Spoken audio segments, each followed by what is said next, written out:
Després dels tractaments oncològics, què queda? Por? Tens por a tornar a recaure? Ai, perdó, Sí.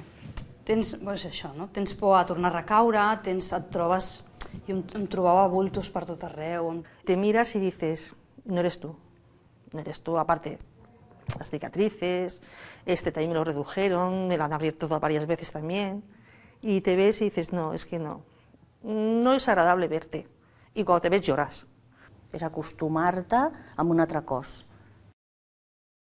Canvia la relació amb els altres? Yo quiero estar bien como estaba antes, y no lo estoy consiguiendo.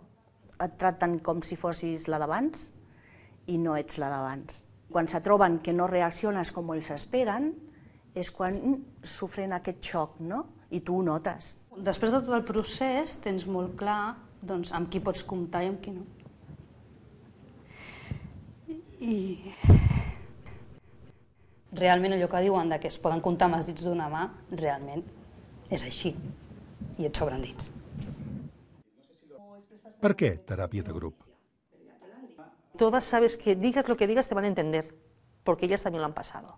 És com una simbiosi tan gran, no? És com ens mirem i ens entenem, saps? A mí esto no me va a vencer. A mí cuando me dijeron cáncer, digo, pues vale.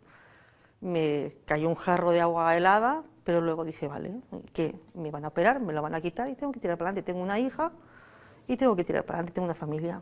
Esto no me va a hundir.